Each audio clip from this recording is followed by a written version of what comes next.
우리 인간의 몸은 얼핏 보면 완벽해 보입니다. 걷고 뛸 수 있는 두 다리, 자유자재로 움직일 수 있는 두 팔과 손, 오감을 느끼는 감각기관과 반응을 담당하는 근육과 뼈, 혈액을 순환시키는 심장, 숨을 쉬게 하는 폐, 이 모든 것을 관장하는 두뇌. 이렇게 보면 각각의 역할을 담당하는 기관들이 우리가 살아가는데 큰 불편함이 없게끔 구성되어진 것처럼 보입니다. 그러나 우리의 몸은 생각만큼 완벽하지 않으며 특별하지 않습니다. 우리의 선조들이 살아오면서 사용했던 기관들을 그때 상황에 맞게 갈고 닦으며 땜질해 쓰고 있기 때문입니다. 따라서 우리 몸 안에는 우리 선조들이 사용했던 기관의 흔적이 고스란히 남아 있습니다. 화석 및 현생 생물과의 비교, 발생학적 분석, 분자생물학적 분석을 통해 내 안의 동물들에 대한 흔적과 땜질되어진 우리 몸에 대해 알아보겠습니다. 다양한 동물들의 팔의 내부를 들여다보면 공통점이 있습니다.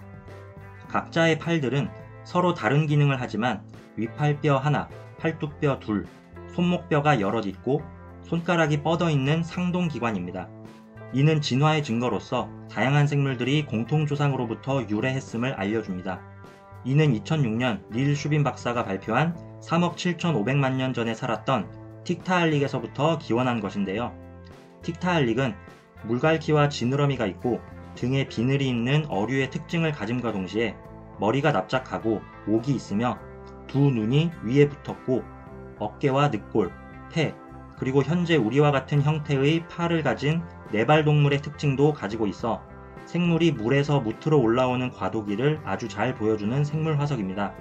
틱타알릭은 지느러미 안에 숨겨둔 팔 구조를 통해 몸통을 떠받치고 팔굽혀펴기까지 하면서 포식 활동을 했습니다. 우리가 팔과 손목 관절을 자유롭게 돌리고 움직일 수 있는 능력은 바로 틱타알릭에서부터 시작된 것입니다. 사람의 배아 초기에 발생하는 아가미궁은 4개의 궁으로 이루어져 있으며 상어 배아와 아주 유사한 모습을 하고 있습니다. 1궁부터 4궁까지 성체시 완성되는 기관이 각각 다르지만 뇌신경의 경우 사람의 뇌를 구성하는 신경이 상어에도 있으며 같은 신경이 같은 구조들을 지탱하고 뇌에서 나오는 순서까지 같습니다. 이러한 아가미의 흔적은 5억 3천만 년 전까지 거슬러 올라가 고대 생물인 하이코우엘라에서도 발견됩니다. 사람의 정관은 음낭에서 허리까지 올라가다가 골반 위로 한 바퀴 돈 뒤 다시 골반을 뚫고 내려와 음경에 다다릅니다. 어찌 보면 불편하고 쓸데없이 만들어진 이런 형태는 우리가 어류였을 때의 흔적입니다.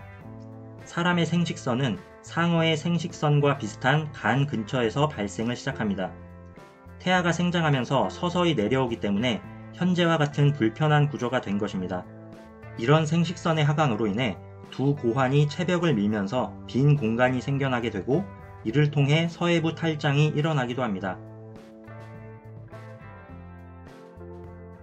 대부분의 동물들은 체축이 있습니다. 사람은 입부터 항문까지의 주 체축이 있는데 대부분의 동물들은 입이 앞을 향해 가는 방향입니다. 그런데 사람과 유연관계가 멀고 생김새도 아주 달라 보이는 말미잘은 항문이 없어 입부터 바닥까지의 축을 구반구축이라고 하는데 이 말미잘의 구반구축과 사람의 입 항문축을 형성하는 혹수 유전자가 상당 부분 일치함이 밝혀졌습니다. 이는 사람을 형성하는 유전자는 말미잘을 형성하는 유전자를 정교하게 변형한 것일 뿐이며 다양한 생물종이 이러한 공통 유전자를 공유한다는 것은 공통조상을 공유했다는 점을 시사합니다. 단국류란 원시 양막류에서 포유류로 넘어가는 과정을 보여주는 고생대 후기부터 중생대 초기까지 살았던 생물 분류군을 말합니다. 과거에는 포유류형 파충류라고 불렀는데 현재의 파충류 계통과는 관계가 없다는 것이 밝혀졌습니다. 우리가 이들에게서 물려받아 변형된 상태로 쓰고 있는 대표적인 기관이 중이입니다. 우리의 귀는 외이, 중이, 내이로 구분되고 음파가 외이를 통해 고막을 흔들면 중이의 새뼈를 진동시켜 내이의 달팽이관 속 개를 움직이게 하고 신경세포가 뇌로 신호를 전달해 소리를 인식하게 됩니다. 그런데 중이 속 뼈가 단국류 시절 턱뼈에서 기원했음이 밝혀졌습니다. 특히 등자뼈는 단국류 시절의 것과 동일하지만 망치뼈와 모루뼈는 단국류의 턱 뒤쪽 뼈에서 진화했습니다. 우리가 배아였을 때 뒷뼈들은 아래턱과 머리뼈 속의 연골로 나타나며 발생을 거치면서 가운데로 이동하게 됩니다. 이러한 발생학적 증거를 통해 우리 안에 단국류의 흔적을 볼 수 있습니다.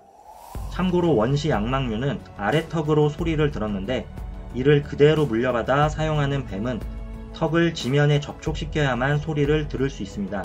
따라서 피리를 불어 뱀을 춤추게 하는 뱀쇼는 사실상 뱀이 피리 소리를 듣는 게 아니라 피리 부는 사람의 몸짓에 반응하는 것입니다. 딸꾹질은 체벽, 횡격막, 목구멍의 수많은 근육들이 특정한 방식으로 경련을 일으켜 발생하는 현상입니다. 호흡을 통제하는 뇌간의 주신경들 중 한두 개가 발작을 일으키면 이 근육들이 수축하여 급작스럽게 숨을 들이마시게 되는데 성문이 기도를 닫아버리면서 딸꾹 소리가 나게 됩니다. 이런 딸꾹질을 일으키는 운동 발생 중추는 올챙이의 아가미 호흡을 통제하는 운동 발생 중추와 동일합니다. 성숙한 올챙이는 아가미와 폐를 동시에 사용해 호흡하는데 아가미 호흡을 할 때 입과 아가미 틈으로 물을 받아들이지만 물이 폐로 들어가면 안 되기 때문에 운동 발생 중추를 사용해 성문을 닫아 기관을 막아버립니다. 어찌 보면 올챙이는 딸꾹질 덕분에 아가미로 호흡을 하는 것입니다. 이처럼 수많은 내안의 동물들에 대해서 알아보았는데요. 이는 반대로 동물들 몸속에서도 인간을 볼 수 있다는 것이며 다양한 생물들은 결국 공통조상의 형질을 통해 분류할 수 있다는 증거들입니다. 칼 세이건은 별을 들여다보는 것은 과거를 들여다보는 것이라고 했습니다. 마찬가지로 인체를 제대로 들여다보는 것은 타임캡슐을 타고 과거를 여행하는 것과 같습니다.